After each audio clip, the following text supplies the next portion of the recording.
Have you ever loved someone so deeply that their absence felt like the end of your world? You didn't see it coming. One moment, they were there, holding your hand, smiling into your eyes. The next, they were gone.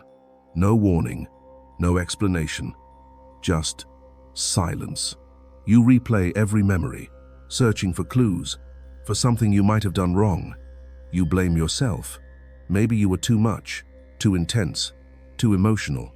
Or maybe you weren't enough. Not pretty enough, not mysterious enough, not lovable enough. But what if I told you the reason they left had nothing to do with them, or even with you? At least not the conscious you. Carl Jung once said, "Until you make the unconscious conscious, it will direct your life and you will call it fate." What if your breakup wasn't fate, wasn't bad luck, wasn't a random twist in the story of your life? What if it was a pattern you've been trapped in all along, one that lives inside you? There's a part of you that most people never meet, a voice in the dark, a sculptor that molds your desires, your fears, your fantasies. For women, Jung called this force the Animus, the hidden masculine within. Not the man you fell in love with, but the man you thought he was. The projection of your inner masculine onto him. You didn't fall in love with who he was. You fell in love with what your Animus wanted him to be.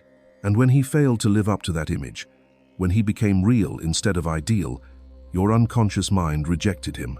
Not because he was wrong for you, but because he didn't match the story you've been telling yourself since childhood about what love is supposed to look like. You think he left, but maybe, just maybe, it was your Animus that pushed him away. This is not just another video about heartbreak. This is a descent into the parts of yourself that you've been avoiding. A journey into the silent forces that shape who you love, how you love, and why you keep losing love. Stay with me. What you're about to discover might not just explain your past, it might transform your future. You wake up one morning and the bed feels colder than usual. Not because of the temperature, but because of the silence. That kind of silence that screams louder than any argument ever could. You reach for your phone, hoping for a message, a call, a reason, but there's nothing. Just that familiar emptiness. A void that wraps around your chest and sinks you deeper into yourself. It's not just about them leaving. It's about the confusion they left behind. You ask yourself the same questions over and over. What changed? Did I say something wrong? Was I too available? Was I too distant? Was it my fault? And that voice inside your head does not help.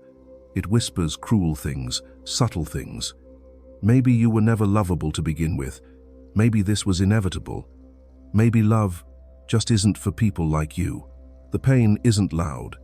It's quiet, hollow, and constant. Like walking through fog, unable to see a single step ahead. You function, you move, you breathe, but you don't really live. You scroll through old conversations, looking for signs you missed. You replay every smile, every kiss, every night they held you and told you they weren't going anywhere. And now, they are everywhere except here. Friends try to comfort you. They tell you it's their loss, that someone better is waiting. But that doesn't touch the ache, because the ache isn't about them anymore. It's about you, about what they took with them when they left. A version of you that believed you were finally safe, finally seen, finally chosen. Now, all that's left is doubt. The kind of doubt that eats away at your self-worth. You question your value, your beauty, your strength. You wonder if you're too broken to be loved properly. And worse, you start to believe it. But the most haunting part of this pain is the lack of closure. They didn't give you a reason. Or if they did, it felt like a lie. Something polite, something empty. It's not you, it's me. I'm just going through something. You deserve someone better. Words that sound kind but cut deep, because you know there's more. You just don't know what it is. You start comparing yourself to their past, or worse, to the person they might end up with next. You imagine them laughing with someone else, holding someone else, giving someone else the peace you begged for. And the pain sharpens, not because they moved on, but because you feel like you were never truly enough to begin with. This is the void. It's not just heartbreak. It's the breaking of the identity you built around them. It's the collapse of a fantasy that you thought was finally becoming real. And you don't know where to place the blame. On them, on you, on the timing, on the universe? But what if the answer isn't outside you at all? What if the one who set this entire story in motion lives deep within you? A part of you that seeks connection but fears intimacy. A part that creates intensity but cannot hold stability. A part of you that wears the mask of love but runs the moment things become real. What if this pain, this devastating absence, is not a punishment but a message? What if this void is not empty but full of something you have not yet dared to see? Because sometimes, what hurts the most is not that they left, it's that something inside you needed them to, and until you face that part, the cycle will repeat. They didn't leave. Not in the way you think.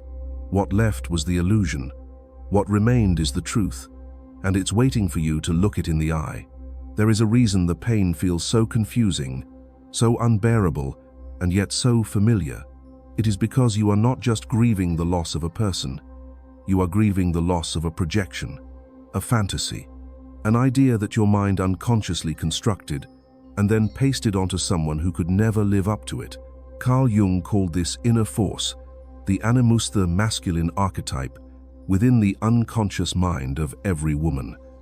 It is not just a symbolic idea, it is a psychological presence that forms your perception of love, safety, power, and connection with the masculine. Your animus is not your partner. It is not the man who texted you good night. It is not the man who left you. It is the silent architect behind the scenes, shaping who you are drawn to and why. From childhood, you absorb impressions of masculinity. Your father's voice, the way he treated your mother, the way he held you or the way he didn't. You absorb the movies you watched, the books you read, the songs that made your heart ache. Piece by piece, your mind gathers fragments and sculpts, a mental image of what the right man should be. This becomes your animus. And when you meet someone who even slightly resembles that image, your unconscious lights up. You feel seen, you feel alive. But it is not him you are falling in love with. It is the activation of the animus inside you, a spark that says, finally, he has arrived. But here is the danger. He hasn't. He never could. He is human, flawed, inconsistent, vulnerable. But to your unconscious, he is mythic, larger than life. And so you don't see him. You see the projection. And the moment he deviates from that image, the moment his reality fails to match the fantasy, something in you recoils. You begin to resent him, not because he did something wrong, but because he betrayed the ideal that never truly existed. This is not love. This is projection. This is unconscious attachment masquerading as destiny. And the most tragic part is, you believe your pain is about him. You think you miss him. You think if you could just get him back, everything would be okay. But what you are really craving is the return of the illusion, the comfort of the projection, the feeling of being consumed by something larger than yourself. Jung warned us of this.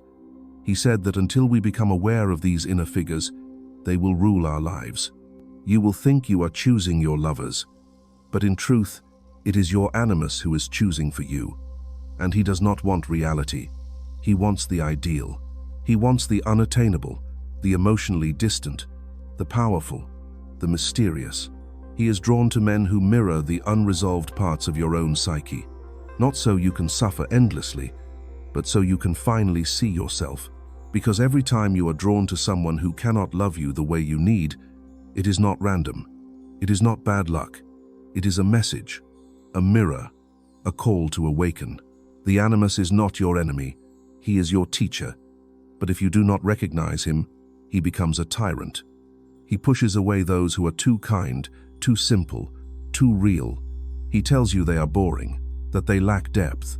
He makes you chase men who remind you of your emotional wounds because he believes pain equals passion. He convinces you that chaos is love.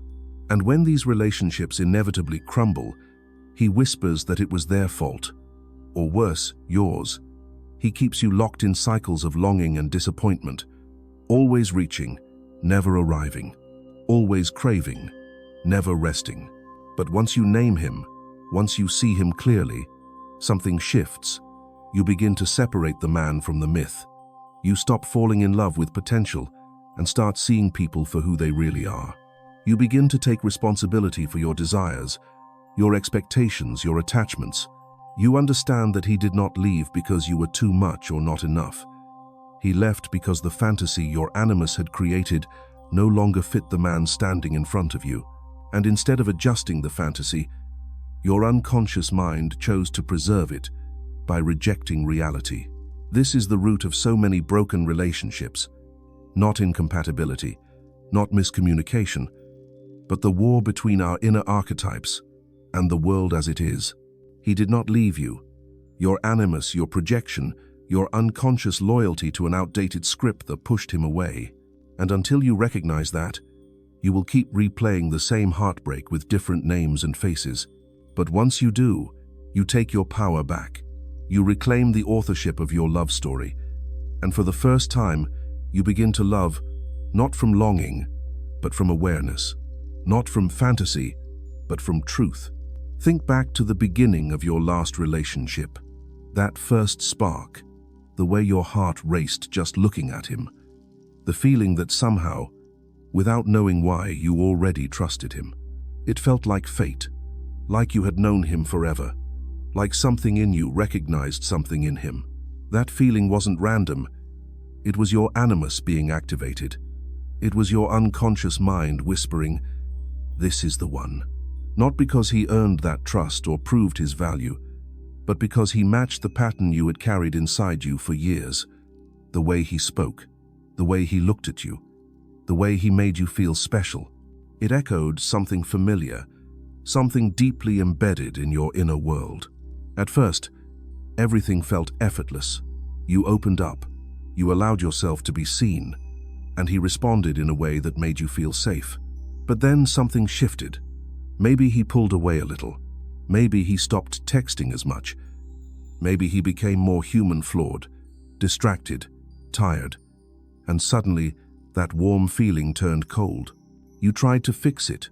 You tried to give more, love harder, be better, but nothing worked. And slowly, the same story played out again. Confusion, distance, silence, then the end. And once again, you were left wondering why. It feels personal, doesn't it? As if you were the problem. As if something about you makes people lose interest. But what if the pattern is not about your worth, but about the roles your unconscious assigns in every relationship? What if the man you loved never had a real chance because you weren't just relating to him, but to an invisible ideal living inside your mind? This is the trap of projection. You meet someone, and instead of seeing them as they are, you see them through the lens of your animus. You give them a role to play. You believe they are strong, wise, protective, mysterious. You believe they can fix what your father never healed, or be the partner your soul has always longed for. But the truth is, they didn't ask to play that role. And when they fail to live up to it, when they disappoint the fantasy, you begin to feel betrayed. Not because they hurt you, but because they broke the image you had built. Have you ever found yourself falling deeply for someone you barely knew? Feeling devastated over a breakup that logically shouldn't have affected you that much? That is not just emotional intensity. That is projection at work. That is your animus using someone else's face to act out an inner drama you have not yet resolved. And it works the other way too. Sometimes you meet a man who is kind, honest, consistent. He texts back. He makes time. He listens. And yet, you feel bored. Something in you pulls away. You tell yourself there is no spark. But what if the truth is, he doesn't activate your animus the same way? He doesn't match the chaos. He doesn't trigger the old wounds. He feels too safe, too simple. This is why so many people keep choosing partners who reflect their trauma, not their healing. The unconscious is not looking for happiness. It is looking for familiarity. And if pain was familiar in your childhood, then pain feels like home. You might be attracted to unavailable men not because you enjoy suffering, but because unavailability mirrors something you knew growing up. You might crave emotional highs and lows because they remind you of what love looked like in your family: unpredictable, intense, and conditional. The Animus is not cruel. He is just loyal to the story you learned before you knew better. He wants you to find completion, but he uses outdated maps. Until you update them, you will keep trying to arrive at a place that does not exist. The hardest part is that these patterns are often invisible. You do not realize you are playing out the same script until it ends the same way, over and over. You think each person is different, but the emotional blueprint stays the same. The way out is not in blaming others, not in swearing off love, but in turning inward, in asking, who am I really loving here? The man in front of me, or the projection of my unmet needs? My father's silence? My childhood fears? My longing to feel worthy? You are not broken for loving deeply. You are not weak for craving connection. But if you want to stop repeating the past, you have to bring that past into the light. You have to recognize when your animus is in control and gently take the wheel back. Real love starts where projection ends. When you stop needing someone to complete your story and start seeing them as a partner in writing a new one. That does not mean the pain disappears overnight, but it becomes meaningful. It becomes a guide, and you begin to notice the difference between longing that wounds and love that heals. You have been taught to wait for someone to choose you, to prove your worth by being enough for them. But maybe it is time to choose yourself, to stop loving through the filter of your wounds and start loving from the truth of who you are. Not every man who leaves you is abandoning you. Sometimes he is stepping out of a role that was never his to play. And sometimes that is the beginning, not the end of your real healing. There comes a moment, often in the quiet after the storm, when you begin to see things differently. Not because the pain is gone, but because you are finally willing to look at it without flinching. You no longer ask why he left. You begin to ask why you held on so tightly to someone who was not truly there. And even more deeply, you begin to wonder why your heart keeps reaching for people who cannot stay. This is the beginning of awakening. Carl Jung called it individuation, the process of becoming whole, not by becoming perfect, but by integrating the unconscious parts of yourself that have long controlled your life without your awareness. Your animus, your shadows, your inner child, they have all shaped the way you love. And until now, they have done so in the dark. But awareness is a light, a soft, steady light that reveals the patterns you once mistook for fate. You begin to see how your longing for love has often been a longing for recognition, for validation, for someone to look at you and say, yes, you are enough. But no one can say that in a way that lasts, unless you believe it first. You realize that love, as you once knew it, was often negotiation, performing roles, giving to get, losing yourself so you would not lose them. And when they finally walked away, you were left not just with heartbreak, but with the haunting feeling that you had betrayed yourself for a love that could never be real. This clarity does not come with fireworks. It comes with stillness. You stop chasing. You stop blaming. You sit with yourself and you listen. And in that silence, something long buried begins to speak. It tells you the truth, that you have been looking for love in places that reflect your wounds, that you have been giving your heart to people who echo your past, because that is what your nervous system has learned to call home. That the chaos you confuse with chemistry is just your inner child trying to reenact old pain, hoping this time it ends differently. But it never does, because you were never meant to heal through someone else's love. You were meant to heal by seeing yourself clearly enough to break the cycle. This is not easy. There is grief in awakening. Grief for the love you thought you had. Grief for the person you pretended to be in order to be loved. Grief for the time and energy spent building castles on foundations that were never real. But within that grief is power. The power to choose differently, to see a red flag and not justify it, to feel the pull of familiar pain and pause before following it, to let go of the fantasy and love someone for who they are, not who your animus wants them to be. You stop asking others to complete you. Instead, you begin completing yourself. You explore your desires not as demands, but as mirrors. You ask, What does this longing reveal about what I believe I lack? And you begin to question those beliefs, one by one. You do not have to fix everything at once. The work is not about becoming someone else. It is about becoming more fully who you already are, without the masks, without the projections, without the fear that you are too much or not enough. You learn to hold your own heart with gentleness, to soothe your own anxiety without begging someone else to stay. You discover that solitude is not loneliness.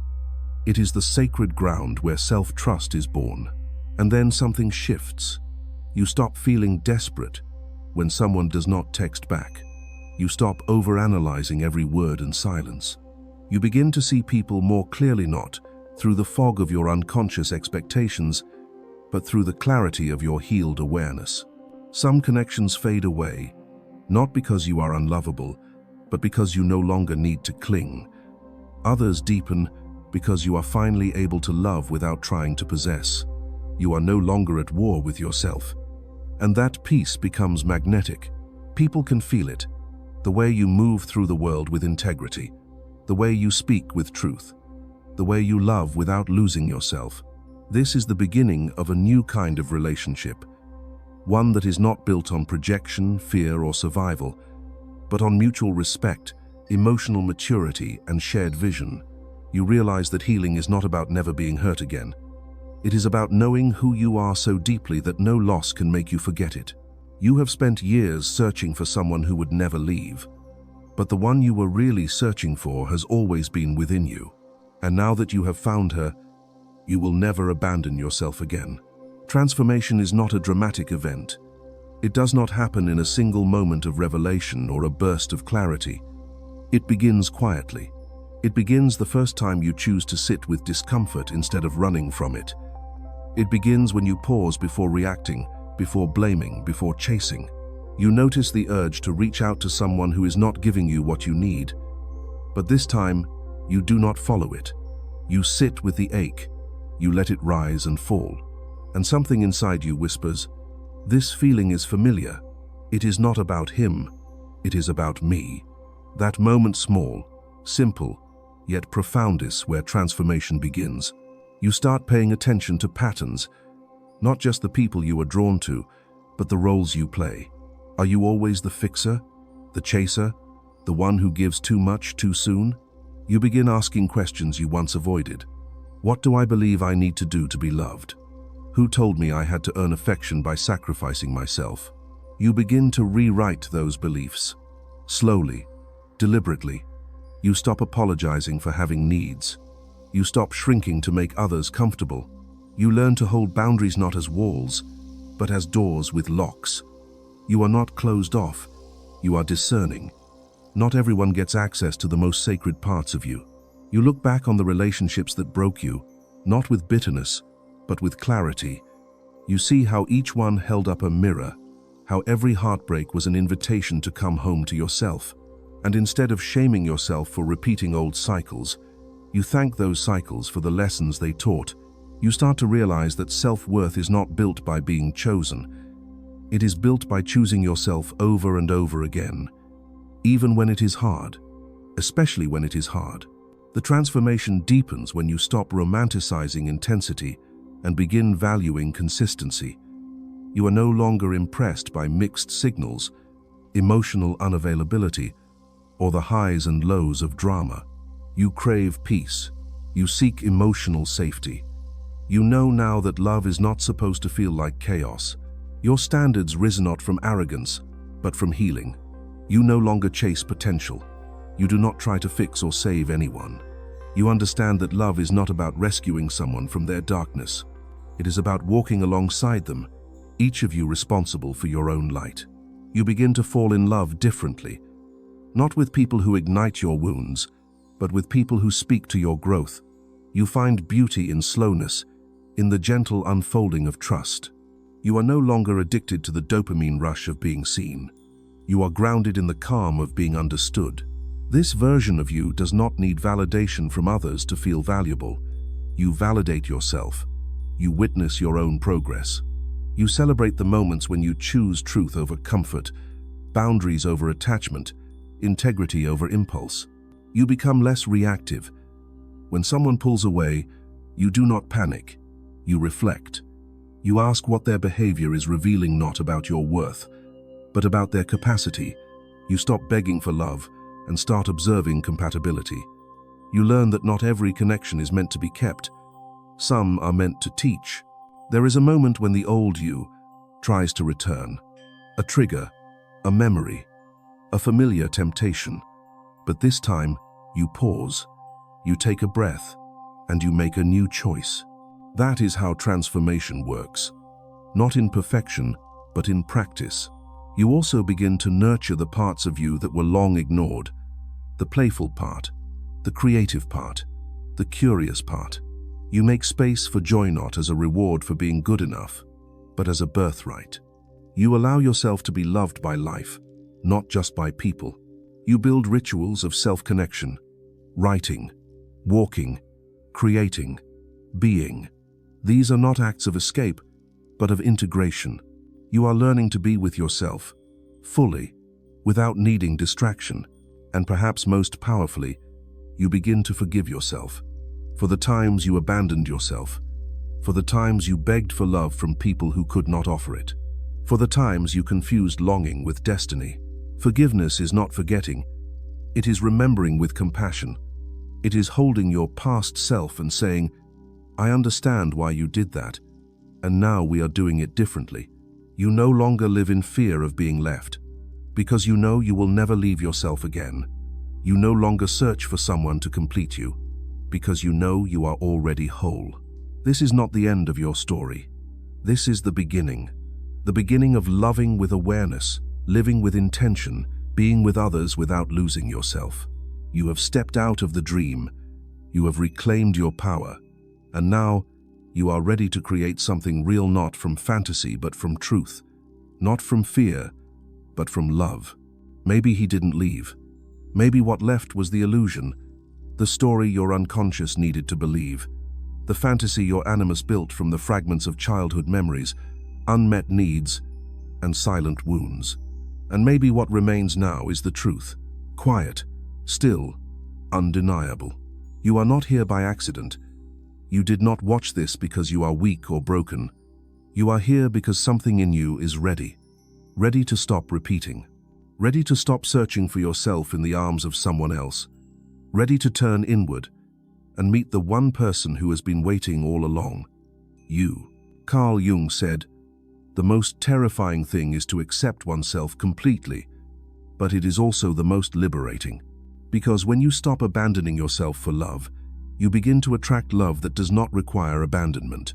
You are no longer a character in a story written by your wounds. You are the author now, and from here, the pages are blank. You get to choose what comes next, not based on fear, but on clarity, not from need, but from truth. If something in this story spoke to you, even just a single sentence, I invite you to pause, to breathe, and to ask yourself one question: who have I been loving and who do I now choose to become? This is not the kind of video you just watch and forget. This is the kind that lingers, that whispers in the back of your mind when you find yourself slipping into old patterns. That holds up a mirror when you are about to chase what hurts you. Let it stay with you. Let it become part of your transformation. And if you felt seen, heard, or understood, share this space with someone who needs it too. Someone who might be stuck in the same cycle, waiting for the words to make sense of their pain. Sometimes, a story is not just meant for us. Sometimes, it is a bridge for others to cross. I would love to hear from you. If any part of this resonated, leave a comment. Let me know what spoke to your heart. What made you pause? What made you feel a little less alone? Your story matters. Your voice matters. And if you want more stories like this ones that go deeper than the surface, that honor your growth, your grief, and your becoming, subscribe. Not for numbers, but for a space where healing is welcome and truth is honored. You are not here to chase love. You are here to remember that you are love. Always have been. Always will be. So, breathe. Begin again. This time, as the version of you who knows they are already whole.